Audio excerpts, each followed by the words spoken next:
Assalamualaikum warahmatullahi wabarakatuh. Kembali lagi berjumpa di channel Ilham Yasikin, YouTuber paling nganu nganu nganu. Apa kabar teman-teman semua? Semoga teman-teman dalam keadaan baik-baik saja dan sehat-sehat saja. Bagi teman-teman yang sekarang sedang tidak baik-baik dan tidak sehat-sehat, saya doakan semoga kembali membaik dan kembali menyehat sebagaimana aktivitas biasanya. Kali ini teman-teman, saya akan berbagi tips untuk awetkan dan dapatkan pompamu. Ini pompa Kyokan teman-teman. Baru beli ya, tentunya masih bagus dalamannya. Ada pertanyaan dari beberapa teman ini, Mas punya saya pompanya kok bocor di bagian seal. Jadi saya heran ya, di bagian seal yang mana? Oke, kita buka dulu ini yang baru.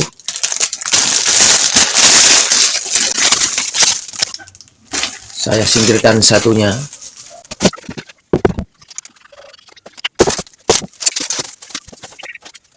Awalnya saya mengira yang bocor itu bagian seal sini teman-teman. Ya, bagian sini yang saya kira awalnya itu bocor. Ternyata usut punya usut bukan. Kemudian saya tanyakan, apakah bagian yang sini, seal ini? Katanya, iya begitu. Dan begitu saya suruh masukkan ke air ya, saya masukkan ke air. Ini teman ini sudah bikin unitnya, unit pompanya semacam ini teman-teman. Nah, sebagaimana tutorial di saya, dia mengikuti tutorial saya kok bocor begitu. Jadi ini tutorialnya Mas Ilham ini ngawur kayaknya ini mungkin begitu ya. Kok bisa bocor? Saya sudah ikuti tutorialnya. Kemudian saya suruh jadikan tuh unitnya satu kesatuan utuh. Saya suruh pompa yang banyak, masukkan ke air kan.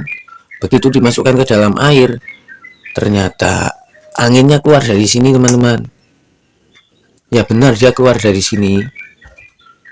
Begitu ini saya minta buka setelah dipompa, saya dibuka ya dia. Jadi anginnya itu gelembung-gelembungnya nampak keluar dari sini. Begitu ini dibuka, setelah dipompa dibuka, kemudian ini dicelupkan ke dalam air, usut punya usut, gelembung anginnya ini, gelembung udaranya keluar dari sini teman-teman, bagian ini nih. Nah, bagian sini ternyata. Jadi yang bocor itu bukan sealnya ya, bukan seal ini teman-teman, dan juga bukan seal ini ya.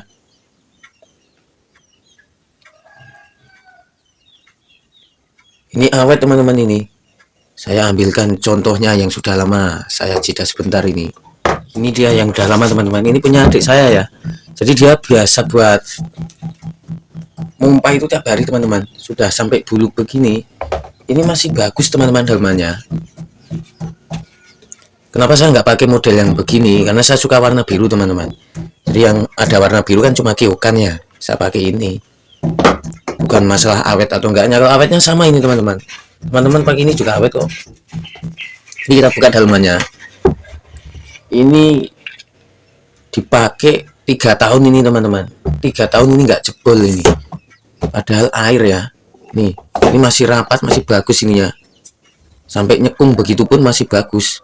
Padahal 3 tahun dia nonstop dibuat semprot jangkrik. Yang biasanya rusak bagian sini teman-teman malah. Nih. Nah, ini dia. Di bagian ini sudah longgar ya. Sudah sampai longgar begitu. Nah, ini yang rusak pertama. Ini di usia 1 tahun 3 bulan dia sudah mulai longgar. Kemudian yang rentan rusak lagi, yang tidak awet ini bagian sini sering bocornya. Bukan yang bagian ini, bukan ini ya, tapi ini nih bagian sini nih. Nah, ini dia rentan bocor teman-teman di sini nih. Tapi di unit pasteur ikan kita kan nggak membutuhkan bagian ini teman-teman. Jadi itu saja teman-teman. Awet ini 3 tahun dia nggak jebol, ini masih fungsi teman-teman kalau kita gunakan.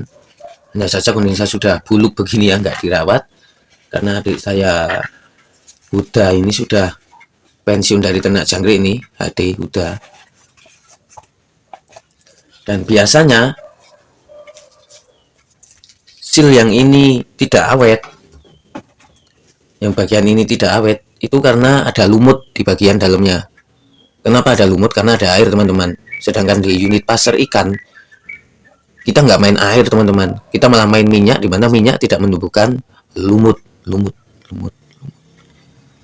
Jadi kalau sampai sini ada lumut, itu hal yang tidak wajar pakai sekali ya, tidak wajar sekali, atau sangat tidak wajar kalau di unit pasar ikan ada lumut. Mungkin unitnya ini direndam air lama, itu baru masuk akal. Akan tetapi kalau digunakan wajar-wajar saja, kemudian sebelum membuat juga teman-teman oleskan minyak semacam ini, dijamin nggak ada lumut, teman-teman. Diteteskan setiap kali pengiriman, saya pasti teskan ke mari, teman-teman, minyak ya. Minyak ini efektif untuk pelumas ini dan awet, nggak bau lagi. Kalau teman-teman terpaksa nggak ada minyak ini, pakai minyak sayur nggak apa-apa, tapi resikonya nanti agak bau minyak sayur ya, khasnya minyak sayur seperti itu, teman-teman. Itu tips awetnya. Kemudian untuk tips rapatnya, ini teman-teman, kalau teman-teman simak baik-baik tutorial pembuatan pompa di video saya sebelumnya, pakai pompa Kyokan semacam ini ya. Saya ambilkan sampel mudahnya. Nah, ini taruhlah ini sudah diperbesar, kemudian masuk kemari. Nah, kemudian kan dilem tuh, ada di tutorial video saya sebelumnya, bisa teman-teman simak lagi. Ternyata usut punya usut yang tadi punya video itu, teman-teman, ini bocornya kan dari sini. Nah, dia waktu masukin itu cuma dilem satu sisi saja, teman-teman. Di sini dilem satu sisi, bagian sininya nggak dilem. Begitu masuk, karena cuma satu sisi, rembeslah tuh angin, teman-teman. Jadi begitu masuk kemari, angin masih rembes, nggak dicek secara teliti. Akibatnya nih angin keluar lewat antara ini dengan ini, teman-teman, antara pipa yang kecil ini dengan pipa yang besar ini ya. Jadi lewat situ karena cuma dilem satu sisi saja. Dan ini jarang diperhatikan para pecinta pasar ikan. Kalau buat pompa, asal masuk saja ya, ini dilem satu sisi, ini enggak. Begitu dimasukkan, 85% bocor, teman-teman. Kalau ingin rapat, ini dilem bagian dalamnya, bagian ininya juga dilem, teman-teman. Masuk. Kemudian sebelum memasukkan, ini ditutup dulu bagian sini, agar lemnya nanti nggak masuk kemari. Bisa ditutup pakai isolasi semacam ini. Kalau teman-teman takut masuk, bisa diisolasi ya bagian sininya, agar lemnya tidak masuk ke sela-sela ini. Atau cara memasukkannya, begitu ini dilem, kemudian ini dilem, langsung masuk begini, teman-teman, posisi ke bawah ya. Jadi nanti lem jatuhnya ke sana, nggak kemari, nggak ke seal ini, ke valve ini ya, tepatnya ke valve ini. Masuk, diamkan dahulu biar lemnya menetes ke bawah sampai benar-benar tuntas, baru teman-teman bisa posisikan sesuka hatinya. Jadi itu biang keroknya dari pompa ini rembes, teman-teman. Kalau untuk ini terbukti ya, bukan saya menjamin, saya jamin begini enggak, ini sudah terbukti, teman-teman, awet. Saya ternak jangkrik sudah berapa tahun itu pakai ini, juga cuma belum ganti ini sealnya loh, teman-teman. Ini sealnya masih saya simpan, ini seal yang ini masih adik saya simpan. Kemudian seal yang saya juga punya bekasan Kyokan semacam ini, itu sealnya juga masih saya simpan. Seal dan valve-nya ini masih awet, teman-teman. Valve ini maksud saya, yang paling berumur cuma 1,5 tahun itu bagian ini, dan ini gampang kok gantinya. Nah, bagian seal ini ya, ini 1,5 tahun biasanya sudah agak longgar, dan kita cara gantinya gampang, tinggal dibuka saja. Kalau untuk ini nih 3 tahun belum jebol punya saya, teman-teman. Padahal itu air dan rentan lumut ya. Ini masih utuh kayak tadi yang saya perlihatkan itu. Awet. Oke, yang perlu diingat waktu pengeleman ini harus benar-benar presisi sama ini ya, teman-teman. Benar-benar presisi.